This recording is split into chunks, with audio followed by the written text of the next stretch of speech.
Good evening, everyone. I'm Matthew Gillikin. I'm one of the co-chairs of Livable Seville. Livable Seville is a all-volunteer group that advocates for policies to build an inclusive Charlottesville area with affordable housing, sustainable transportation, and healthy neighborhoods welcoming to all. And tonight we're here to talk about this excellent book that I highly recommend you buy, and I will put a link in the chat in a little bit to get a 30% off When Driving is Not an Option by Anna Zivarts, who's joining us tonight, along with Councilor Natalie Oschrin, to talk about how can we think better about transportation in Charlottesville and the transportation systems by centering people who aren't able to drive. And as we're getting started, I actually want to give a quote from one of our prior speakers, Veronica Davis, who wrote the really good book, Inclusive Transportation. And she said, "Show me a transportation network, and I will tell you the values of the decision makers who designed it. This task requires empathy while pushing against forces in the industry that are resistant to change. How do you change a system that was never designed to be equitable? How do you change a system that continues to divide communities and cede to the automobile?" So tonight we're focusing on what the Charlottesville area transportation system can look like if it includes the third or more of local residents who don't drive, whether due to age, young or old, disability, financial situation, being unhoused, recently incarcerated, or immigration status. This is an issue that actually, though, impacts us all, not just those who can't drive. And I'm a speech therapist at UVA Hospital. I work with adults. And part of my daily experience is seeing people going from being a driver to being a non-driver, often permanently a non-driver, in some cases temporarily. But the fact of the matter is that all of us are going to have periods of time where either we or someone close to us is not able to drive. And so we should be thinking not just in terms of what is better for others, but in a selfish way, what's going to be good for you if you are currently a driver and one day are not able to drive. So our speakers, Anna Zivarts is a low vision parent, non-driver, author and advocate. She's an advocate and organizer who focuses on creating opportunities for involuntary non-drivers. She created the Week Without Driving Challenge and is passionate about bringing the voice of non-drivers to the planning and policy-making tables.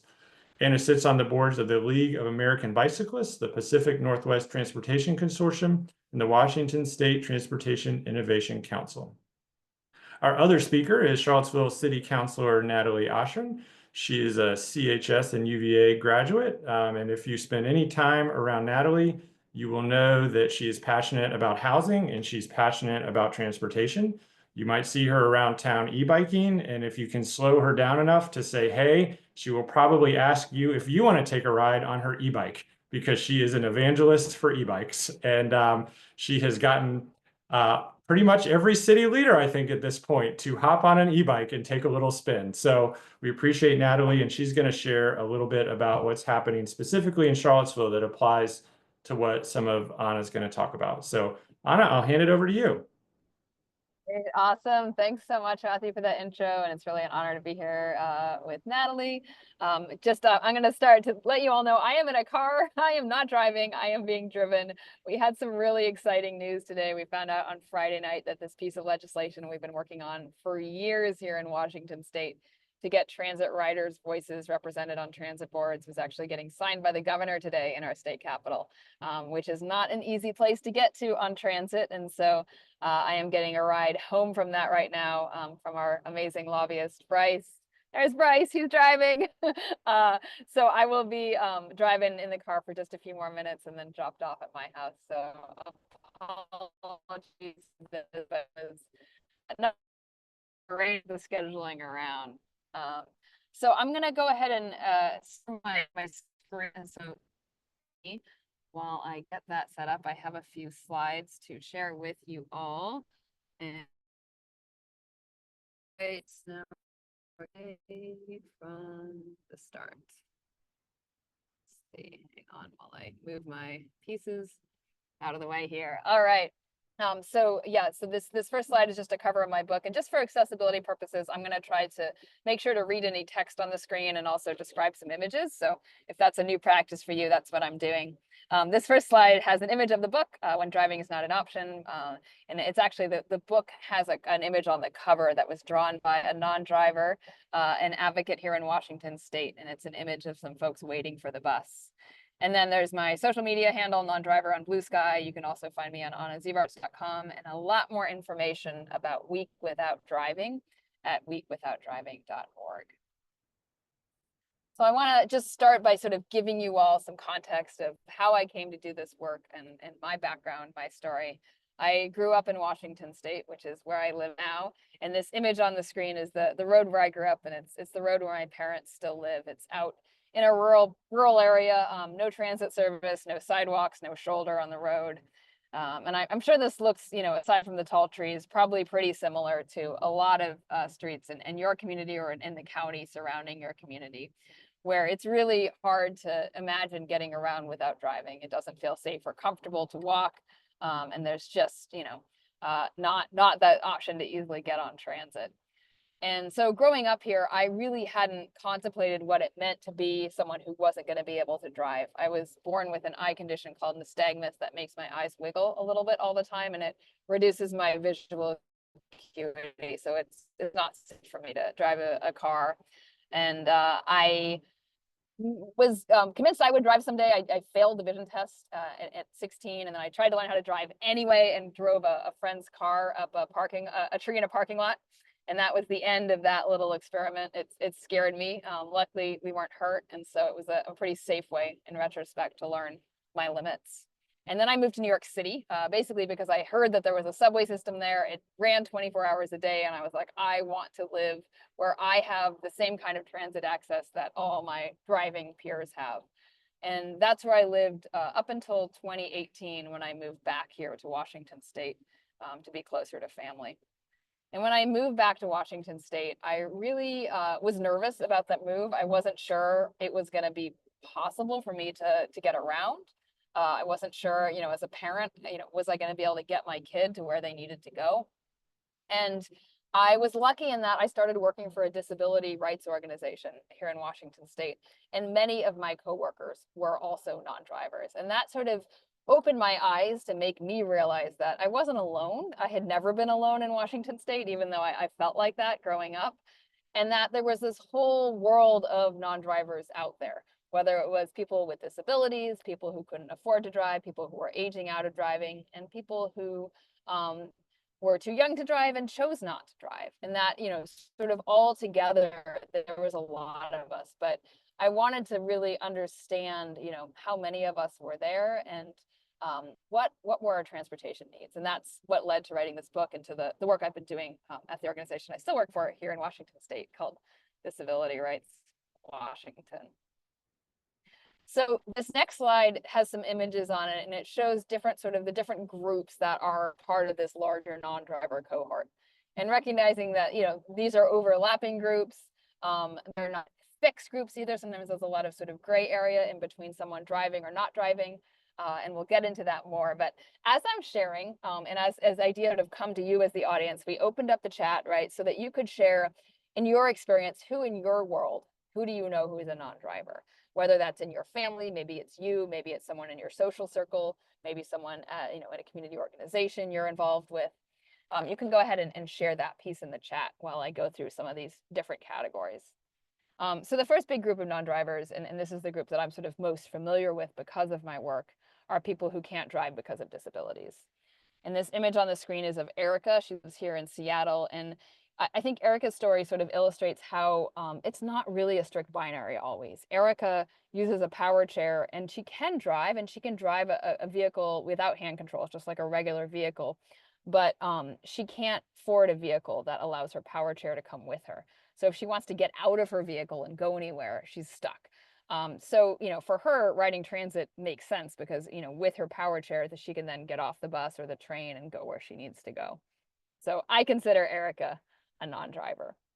And Erica's story, I think, also really illustrates how connected driving, not driving is. Disability is, many people with disabilities are low income, and many people who can't drive are also low income. Like the cost of driving is something that prevents many people from being able to afford a car, to afford gas, to afford car repairs. This image on the bottom middle of the screen is the bus during the pandemic, and it was the bus in my neighborhood, which really didn't see a big ridership decline because the people who lived in my neighborhood, which is low income and more people of color, we were already riding transit, right? We were not gonna stop riding transit because suddenly the pandemic was happening. We didn't have the option to drive, and we saw that sort of ridership happen in a lot of places where, you know, people continued to ride transit who absolutely needed it, who were non-drivers. And we know that, you know, because of the racialized nature of poverty in our country, Black households are 3 times less likely to have access to a vehicle than white households. And new immigrants are 7 times more likely to take transit or walk or bike or roll places. So, you know, there's a reason that we sort of, when we think about transportation access, the people who are excluded, you know, there's a reason that we're excluded. It's because we're people with less power, with less resources, and people who have historically been excluded from decision-making processes. Some other groups of non-drivers that are also pictured. There's a picture on the bottom left. This is my grandma, and she had a heart condition where she had to stop driving because she would just pass out. She chose not to stop driving. She kept driving and she would pass out and drive off the road. But she lived in such a rural area. She was never, you know, she never hurt anyone. But, you know, for her, not driving would have meant moving away from her community and facility in another community. And she really didn't want. She would have never considered herself a person with she, you know, that wasn't something that she would have described herself as, but she was definitely someone who, you know, driving who comfortable for her. That is true for many people who are sort of aging out of driving.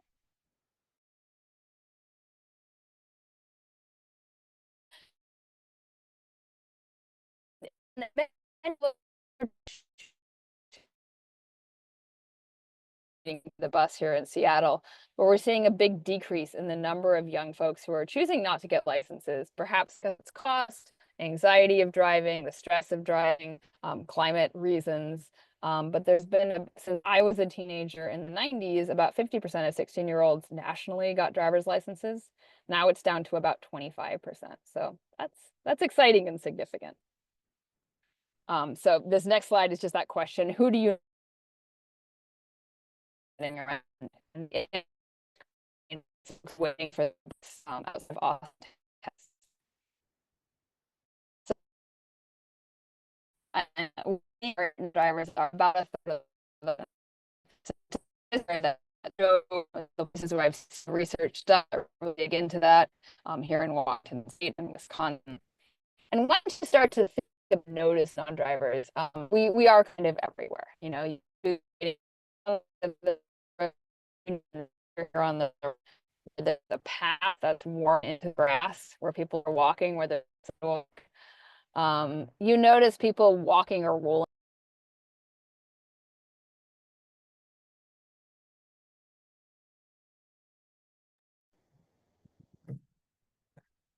I think we lost you for a second there, Anna.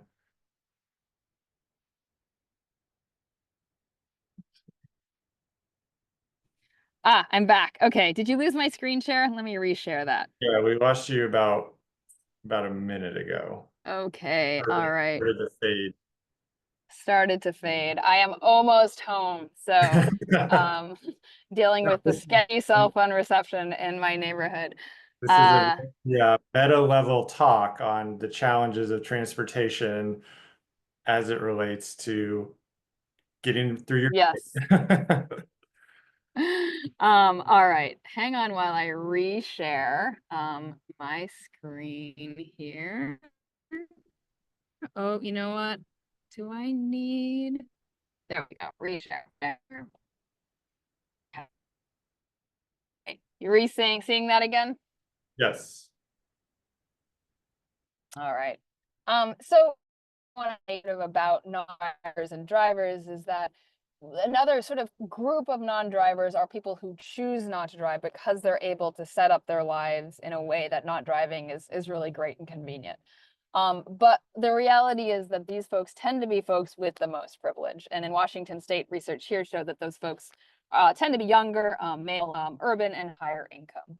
And so I think it's important when we're talking about access and transportation needs to make sure we're not just focused on the people who are choice non-drivers, but we're really thinking about the involuntary non-drivers and if the needs of involuntary non-drivers are being represented. So as I go through these next few slides, and then I'm going to turn it over to Natalie for her part, I want to just ask you if you have examples of this that you want to share in your own life, please feel free to do that in the chat. These next slides sort of look and think about the ways non-drivers get around our communities. And what we've seen here from research in Washington State is because transit and walking and biking infrastructure are often so lacking, most often we are asking friends and family for rides. But that doesn't come sort of without an emotional burden. And there's a quote here from Jaime Torres who really describes what that's like, that frustration of having to rely on others and not feeling like you can always go where you want to go because it requires favors. So thinking about if you want to reflect in your own life, if you have an experience of asking for rides and what that felt like.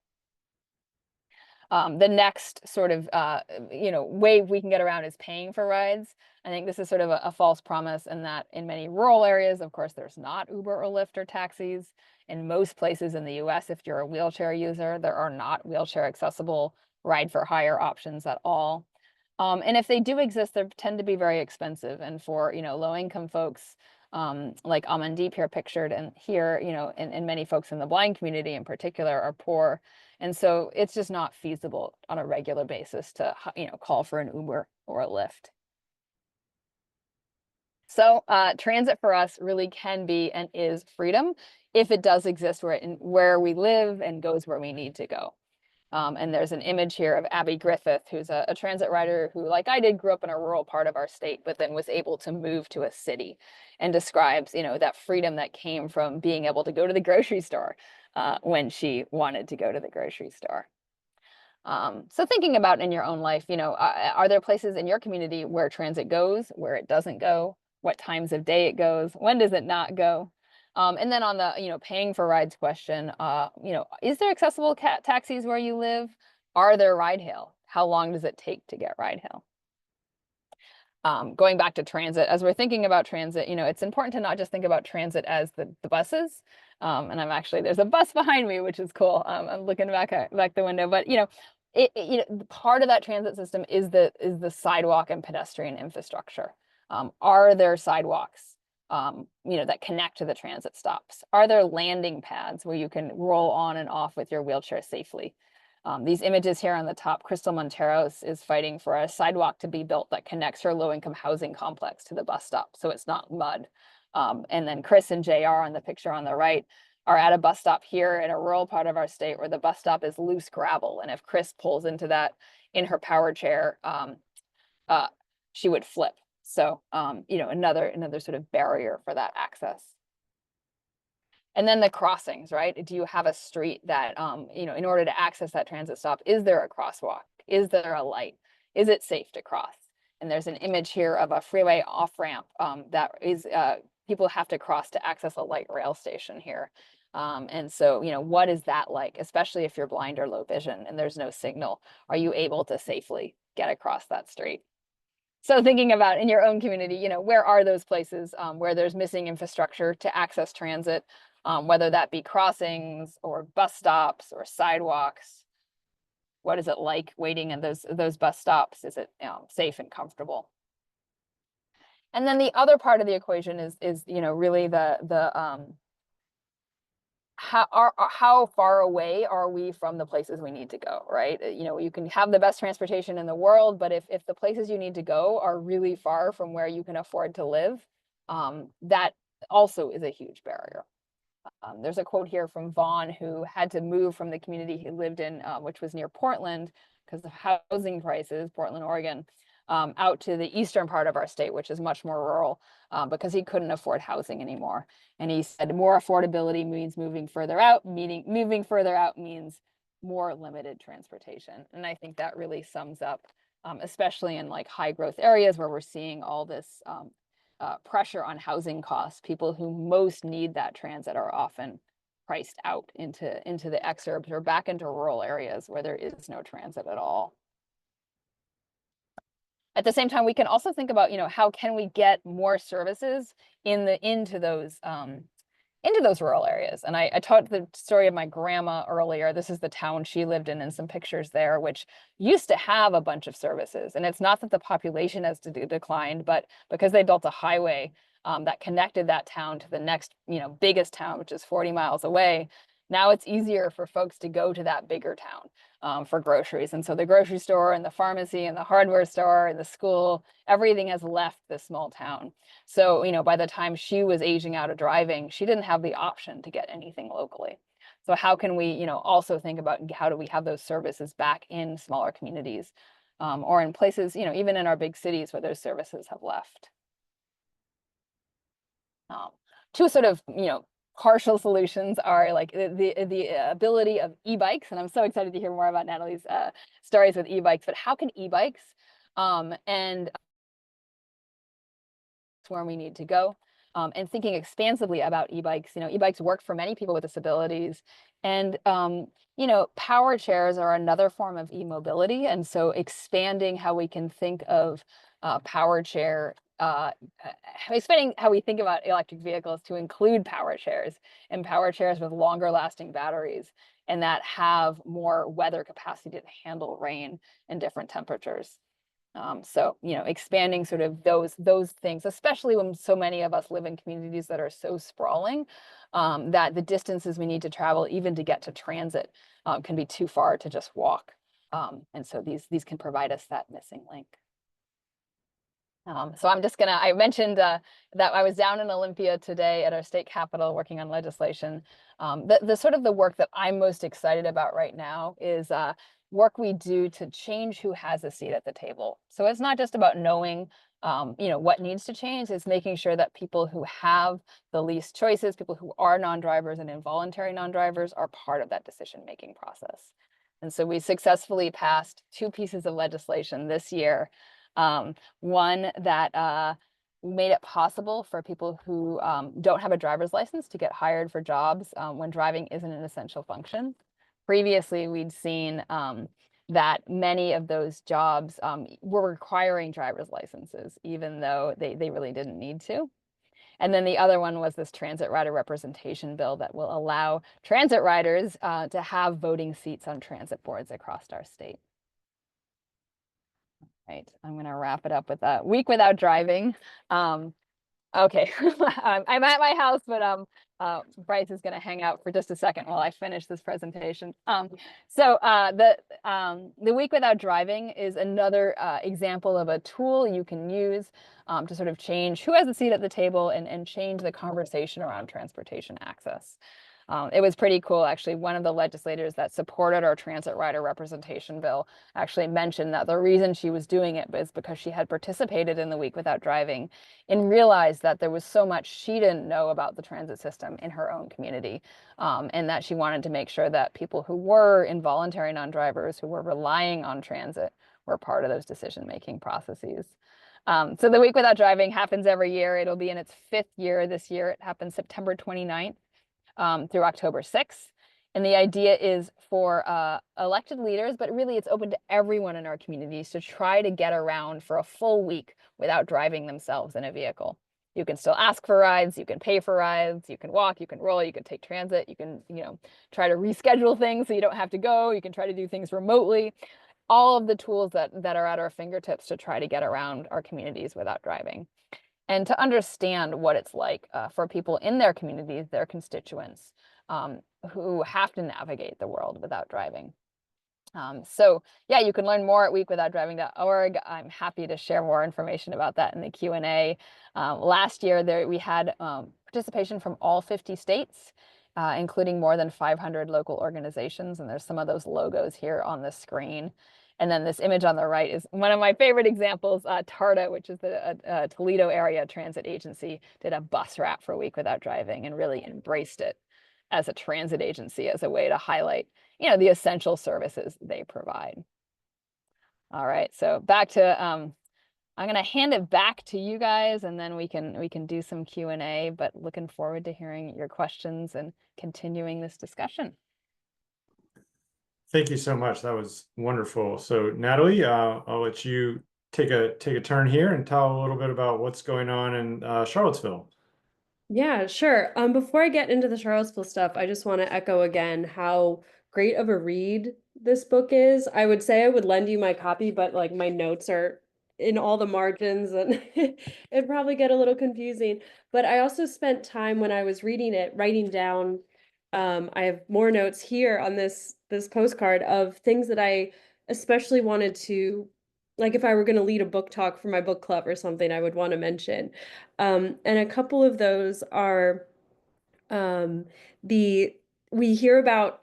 So part of my platform about housing and transit, as Matthew mentioned at the beginning, is that they're the same thing to me. Your transportation depends on how close you are to where you need to be, and the more housing opportunities are available, the easier your transit choices can be. And one of the things we hear a lot in the political field is about housing insecurity or food insecurity.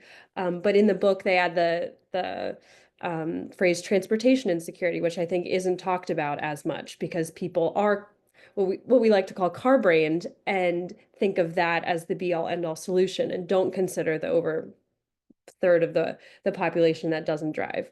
So I really liked adding that to the insecurities that we need to address. Um, I loved hearing the section about e-bikes. That was, of course, great, and I will talk a little bit more about mine.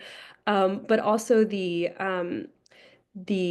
we recently had a party in the park for Bennett's Village, which is an accessible playground now at Penn Park. And one of the things that they incorporated into the treehouse at Bennett's Village was plugs so that people with power chairs can charge them while they're there or other needs. And so that kind of uh, inclusionary building policies happen when you have people who use and need those types of things at the table when you're doing design. So that was just a connection back to our home that I thought was important. And then relying on community to get around, asking people for rides, that really is a housing issue as well, because you have a community when you have people nearby. One of the struggles we've heard on our regional transit partnership committee that I'm a board member of as part of council is people who live out in rural areas have trouble calling a friend or a family member to help get them a ride to a medical appointment. Typically is the most urgent need that they have. And a lot of that is because they are so rural that there isn't someone nearby or the family member doesn't have time to come home from work, in addition to the internal struggle of having to ask for help every single time you need something.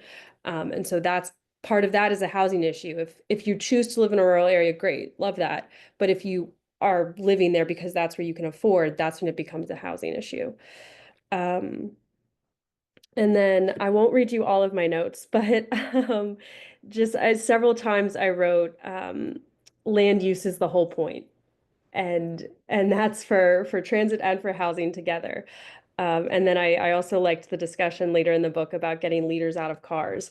And back in January, in collaboration with the bike and ped team at the city, we hosted an e-bike demo day for all city staff and anyone who works downtown. They could pop over to the Ting Pavilion and take a ride on one of the many e-bikes we had there, both from the local bike shops and from the e-bike lending library. Shout out to the e-bike lending library, where you can rent a bike for a week or two at a time to see if you like it, if that incorporates into your lifestyle. And we had like 65 people take a spin on a bike.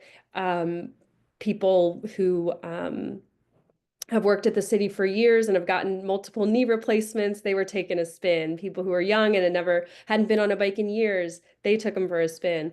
Our fire chief, it was a great swath of people our city manager, of course, came out and took it for a spin. So it was great to kind of spread that message. We're working on doing a dedicated ride for the city manager's office and council now, so they can take a spin over a protected bike lane through a share row, a painted bike lane, no bike lane, to kind of see what that feels like as you're getting around town. As Matthew mentioned in our little pre-chat before, Charlottesville is relatively small, and so there's a lot of opportunity for expanding access for bikers and pedestrians, and have it be an effective way to get people more access to more places. I have so many notes, so I'm trying to figure out where's the next best place to start. But I guess I'll cover a little bit of what the city is doing now. And I had some help with this from Ben Chambers, who is our city's transportation planner or manager, because I knew a lot of general things that were going on, and he helped me put together a list of actual specific data points that show where we're growing in our policy development and an actual implementation. We have a sidewalk priority list and a plan to build more sidewalks. Our city manager, who's been in the position for almost 2 years, when he first started, he said, "I'm hearing about sidewalks. I'm hearing that people want sidewalks." And so we've really come together to make that a thing that's going to happen. Our budget for sidewalks went from $100,000 annually to over $5 million in the next 5 years. So not quite $1 million. It's an average of $1 million a year for all kinds of sidewalk projects, which is pretty great. And then this budget cycle, we approved the part of the delay was that we were relying on outside contractors to build sidewalks, and so we were subject to their schedule. They built the sidewalk on East High, a couple blocks away from where I am now, and did a great job. But if we're constantly relying on outside services, we've got competition. So this budget cycle, pardon me, I have a little bit of a cold. This budget cycle, we've approved a little bit of a reshuffling in our public works department and have added a 5-person concrete crew team to specifically be available to build new sidewalks throughout town. So that list of sidewalk priorities that you've seen get built over the last year and a half is actually going to start getting built a little more quickly. The Quarry Park sidewalk was a test of our in-house team. Like, can we do it? And we were able to, which was great. Some of the big projects that we've had to improve biking and walking access that are going to be started or completed soon include a Rugby Avenue shared use path, a Madison Avenue connector, crosswalk and intersection improvements at 10th and Preston and Grady, Preston and Harris, and 2nd and Monticello. The Belmont Park bus shelter is already completed, and if anyone wants to join our Bike Month Saturday morning city market group rides, we had one last Saturday and we went past that bike shelter and it's shiny and pretty and fresh. And then another shelter will be added at Midway Manor, which is a senior living location, so better access for folks waiting at the senior center. And then more bus stops coming at JPA and Maury, JPA and Shamrock, and Riverside Avenue. So I know a lot of us have been around town and seen the bus stop as a sideways tire with a pole in it. Well, some of those are going to get improved shortly. We also got a presentation earlier this year about our ADA transition plan. You know, the ADA was passed over 30 years ago, and without much federal assistance or deadline management, a lot of cities and towns have let those improvements lag. And so we are budgeting over $2 million a year for the next 5 years to improve our ADA accessibility throughout the city. And then we have a safety action plan, Move Safely Blue Ridge. This is put together by our health district, which helps us get federal safety funds, focusing specifically on pedestrian safety in the city and urbanized county. We've got a couple of demonstration projects coming up with that money, including the East High project, where we're going to have safer pedestrian crossings and some traffic calming, which will happen this summer. Including some temporary new stoplights. And I live right next to that, so I'm excited to see how that helps with the crossing at East High, which, as we all know, is not ideal. We also have spent time since COVID improving our Safe Routes to School projects with some federal funding there. You know, as everyone knows, the schools and buses were impacted by COVID, and the school system responded with increasing the family responsibility zones around the schools, which means people in a larger radius had to bike or walk to school, or at least not use a bus.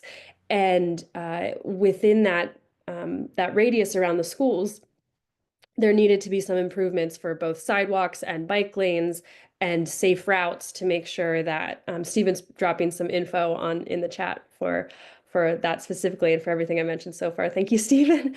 And so there's been a lot of improvements there, including this past winter when we had a actually proper winter snowstorm that took everybody a little bit by surprise because it didn't melt the way that it typically does in Central Virginia. Those safe routes to schools were prioritized as places to plow the sidewalks to make sure that those kids could still get to school safely. There's also bike riding classes that have been added to the schools in that same batch of programming. And oh yes, there's a couple other things. So we've got an e-bike voucher program that launched this year. So right now it's in a pilot for the first year where there's a every quarter you can apply to be a recipient of one of $25,000 vouchers that can be spent at one of our local bike shops. The second quarter drawing just happened last week, so you're gonna have to wait till the third quarter to get that. But what's great about that is e-bikes can seem expensive for a bike, but if they're gonna be functioning as a car replacement, which is what I use mine for, I pretty much bike exclusively within city limits instead of taking my car. Again, Charlottesville's small, so it's easy to get around. On an e-bike, the cost for an e-bike compared to a car is very minimal. The cost for an e-bike compared to walking, obviously a little bit higher. And so this, or taking the bus. And so this voucher helps people kind of reach that goal a little bit easier. And then next week on our docket for council is a request for an allocation of about $500,000 for urgent transportation improvements, which are 30 to 40 quick build projects throughout the city for improving safety at pedestrian crossings and to test some traffic calming devices. Those projects are going to be in place, pending the vote, but I think we'll probably pass it. They'll be in place by the end of this year. And because of their quick build nature, they'll kind of be studies unto themselves, like, hey, did this work? And if it did, great, let's make it a little more permanent.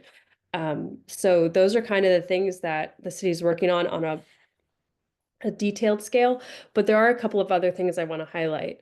The Bike and Pedestrian Advocacy Committee meets monthly and discusses kind of the specifics, like where the quick build should go. And that's always good to have more inclusive voices on that. So I know some of the people on the chat are already in the BPAC, but if you know of other people who want to join, that's definitely a great place to have your voices heard. Thanks again, Stephen, for dropping that link in the chat. That's a great way to have kind of pretty direct access to the people who are the movers and shakers for bike ped infrastructure in the city. It is also currently Bike Month. May is Bike Month. And so one of the links that Stephen already put in there, bikeseville.com, has a calendar of events, including the Friday rides with Prolific, Saturday rides at the city market, the bike valets at Fridays after 5, and several other, there was already Family Day, but there's several other really fun activities to get out there and meet fellow bike ped minded folks. And then also something that we do monthly is the monthly walks around the neighborhoods. Each month there's a different neighborhood that gets highlighted on a 2 or 3 mile slow-paced stroll, which has been a great way for folks like me to kind of get out of our routine and, out of our standard routes that we go down and learn a new neighborhood and also see new like transportation or transit difficulties. Oh, there is a missing sidewalk here. Wow, that hill is really steep. Or just kind of meet new people and hear from them as well. So that's something that the Bike Pedestrian Advisory Committee sponsors. So check that out. Before I cede my time, I also want to highlight a couple of transportation accessibility things from my own life and my own experience that I wanted to talk about. My partner lives in Lynchburg and has previously lived in Atlanta and did his grad school in North Carolina, and we met here at UVA. So I asked, he's never had a car. He's had a driver's license, but never had a car and never used driving as his primary source of transportation. And when we were at UVA, both of us didn't have cars. When I moved to South Carolina right after graduation, I didn't have a car either for almost a year. And I asked him when I was prepping for this webinar, what's it like for you? Why did you make that decision? And, never, it's just kind of been the way it is. We haven't really had a conversation about it. And so he said, it's expensive to have a car and he likes being able to spend his money on other things. And he also just doesn't like driving. It doesn't feel fun or comfortable. And he's had to drive occasionally for me when I wasn't able to for a couple of weeks for a medical reason. And the only place we went to was Bodos. But I asked him, the book talked about how it can be uncomfortable for people to ask for rides. How do you feel about that? Because he does fit that mold of, upper middle class white male chooses to be a non-driver. So how does it feel for him to ask for rides? And he said it's sometimes uncomfortable because he knows he can never reciprocate that offer. He can't say, let me get you the next time, or we'll trade back and forth. So he tries to do it other ways, like, let me buy you lunch, let me pay for gas. But there's still, an associated cost with that. And that the things that are most difficult are getting groceries and dropping off the recycling. Lynchburg doesn't have a recycling collection. So that typically falls to a task that happens when I'm visiting, is we'll swing by the recycling center together in my car. But, groceries are now much easier to have delivered. Or he has a bike that he can pick up things quickly that aren't too heavy or bulky. So it was good to hear his perspective on every week is a week without a car for him. He takes the train up to Charlottesville or back to Northern Virginia to visit his family. And the funny thing we've noticed about that is often a train ticket for a person will be between like $8 and $12, and a train ticket for the bike is $20. So to improve his accessibility, it costs twice as much as just traveling by himself. And then I was in DC the weekend before last and got to use the Metro and their city bike program a lot, which was excellent. The city bike has several docks, so everywhere we needed to go, we were within a block or two of being able to park the bike. And sometimes those were on wide sidewalks, and sometimes they were replacing parking spots. And the use of the city bike program in DC has been increasing leaps and bounds every month for the last several, as more and more people, as they added e-bikes, which helps, but as more and more people don't want to be in traffic, or, we've all heard you're not in traffic, you are traffic. So the DC has been improving their bike lanes and making them more protected, and so it becomes more comfortable for people to get outside. And it was really cool to see that firsthand. And then I was in New York City last week for the first time in several years on a work trip, and something I noticed on the subway stops was we would get to a stop and they would say, now approaching whatever station, this is an accessible station, the elevator is located in the back of the platform. And even just that simple announcement was something that didn't exist when I was there a couple of years ago, and improves the ability for people to find the services they need within the stop. And plus I got to be in the congestion pricing zone, and that was fabulous. So I don't want to talk too much more, but I just want to kind of reiterate that reducing the distances that people need to travel is the best way to make getting where you need to go easier. And that's all land use. And as we've seen, places like New York, places like DC, where walkability is possible, prices are high there because it's in demand.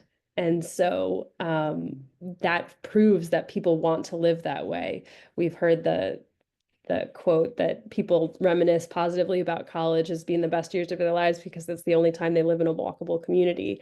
And so part of what we're trying to do is expand that feeling and that accessibility with a lot of the bike ped improvements and transit improvements that we're trying to make in the city. That's great. It's exciting to hear that a lot is in the works in the city of Charlottesville, because I think, if we're being perfectly honest, the city of Charlottesville took a long pause basically in doing much in the way certainly of sidewalk projects. The CAT system has declined. Hopefully that can get turned around.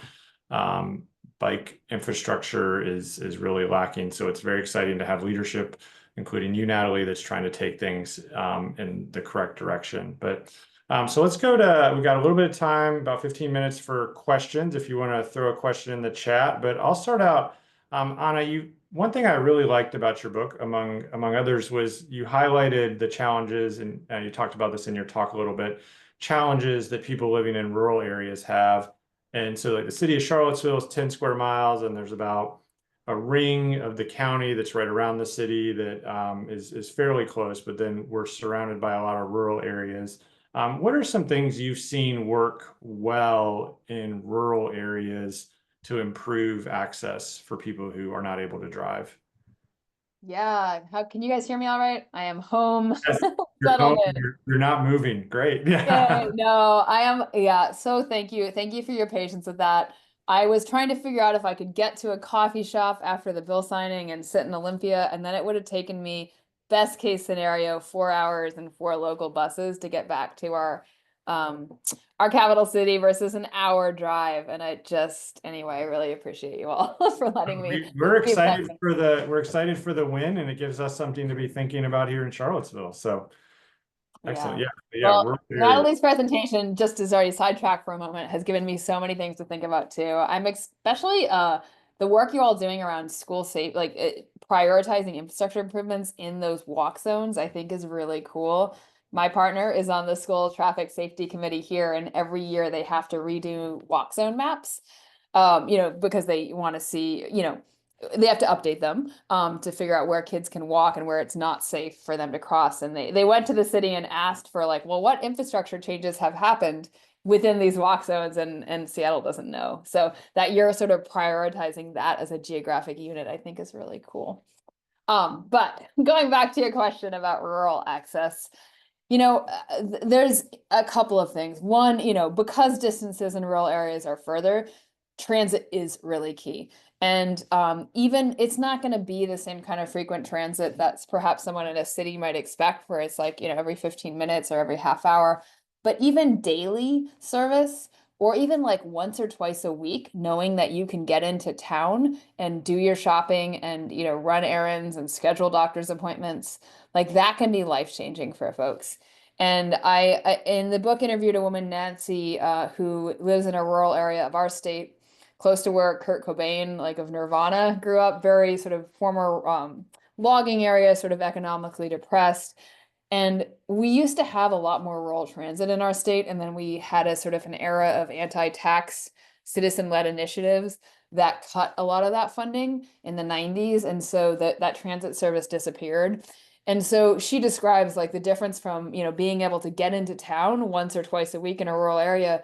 If you don't have access to a car and you don't have friends or family that can give you rides, you're really stuck. And sometimes, sure, there are these human service transportation providers, which are the volunteer transportation provider services often, or sometimes it's these nonprofits that provide trips, certain kinds of rides for certain kinds of trips depending on their funding source. But those can be difficult to schedule. They can be difficult to say you want to go to a grocery store and your doctor's appointment, can't do it. Or, you want to get your hair cut and go to the grocery store. Nope. And so, yeah, that rural transit, rural public transit is important.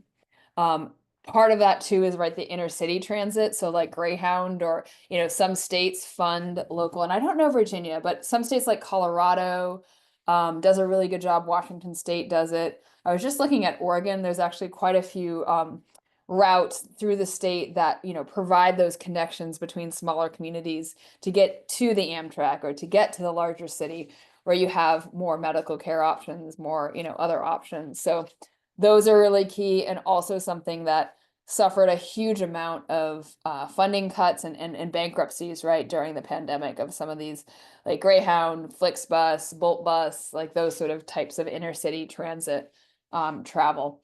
So those are important. And then finally, the ability to navigate between communities not on a rural highway with no shoulder. And so people are sort of like, well, nobody would possibly want to go 20 miles between, this town and this town, walking or biking, but people do. And it especially, if there isn't a good transit option, that might be your best option. And we see that, here, especially in our tribal communities in Washington state. And as a result, really high pedestrian death rates, and cyclist death rates, because people are biking or walking along shoulders of roads where there is no shoulder and it's like a highway, right? Traffic's going 60, 70 miles an hour. And they are going 20 miles into town. And so one of the cool things that's happening here, or was happening, I don't know now, but we had some funding to plan out and start to build these off-road multi-use trails to connect some rural communities, to allow people that space that's off the highway to be able to get where they need to go. And e-bikes, right, have become a huge tool in that, because people who might not have a license, might have a suspended license, might not be able to afford a car, that e-bike can provide that substitute to the vehicle with a lot of access. And again, we've seen, I don't have data on this, but anecdotally, I have heard in our tribal communities, e-bike use is really high because of, the high cost of car ownership. But people also are living on these roads that have no shoulders and no infrastructure for that to be a safe or comfortable choice if you're sharing the road with, high-speed rural traffic. So all of that, which is all a little expensive, but I think important to remember that, yeah, I guess the last thing I'll say, and then I'll put it back to you, is that rural, like, there are lots of non-drivers in rural areas, priced out of urban areas, people who are aging out of driving. Wisconsin, when they did a non-driver survey, they found that some of the highest rates of percentage of non-drivers populations were in super rural areas, which helped sort of shift the conversations they were having politically to win a lot more support from representatives, for elected representatives from those rural areas who weren't a big fan of transit before, but suddenly they saw that it was their rural community members who needed those intercity buses. So I'll leave it at that. Yeah, at the UVA Health, we have a large geographic region that we provide services to, and I don't think a lot of people don't recognize what a huge challenge it is for people to get to their medical appointments in Charlottesville when you live in Page County or Southwest Virginia. It's just this huge thing, and it creates a vicious cycle of problems for people when you live in a rural area and are limited in your car access.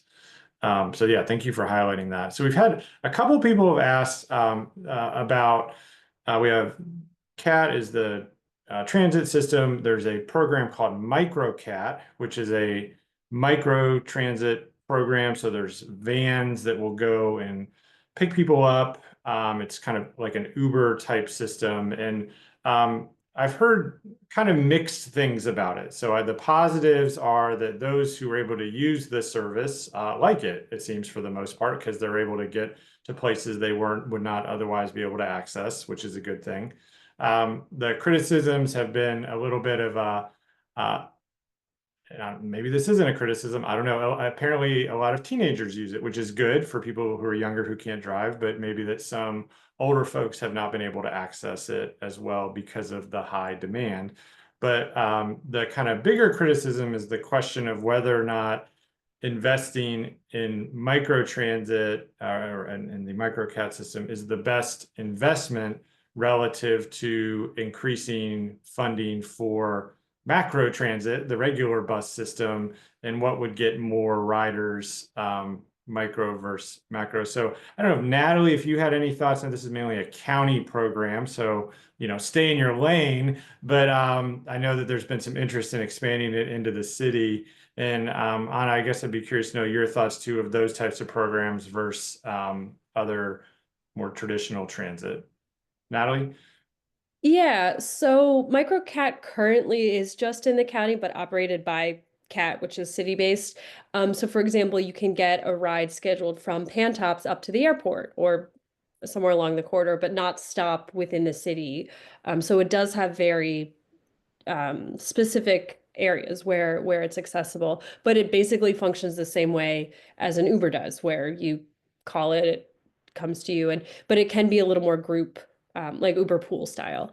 The positives have been, definitely teenagers whose parents are not around to help. Like, I remember my parents in high school were like, we feel like you're chauffeurs, and that's not fun for parents to experience. And so this can help alleviate some of that for the teens who are, I just want to go meet my friend or go to Target or whatever they want to do. So that is helpful, but it is mostly a stopgap measure, I think, is the best way to characterize it, honestly, is it's because there isn't a better macro system for those kids. They should be able to access those services that they want with a better macro system. And so I think relying on it now makes sense because we don't have that robust public transportation system or that robust bike ped network. From the airport to Biscuit Run is only 8 miles. That is easy. That's a piece of cake on an e-bike.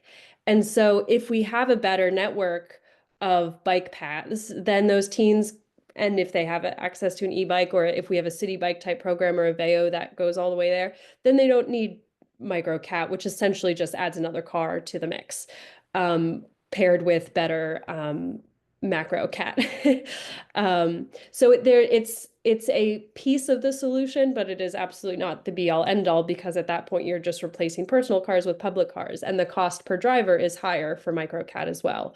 So it can't be the final solution.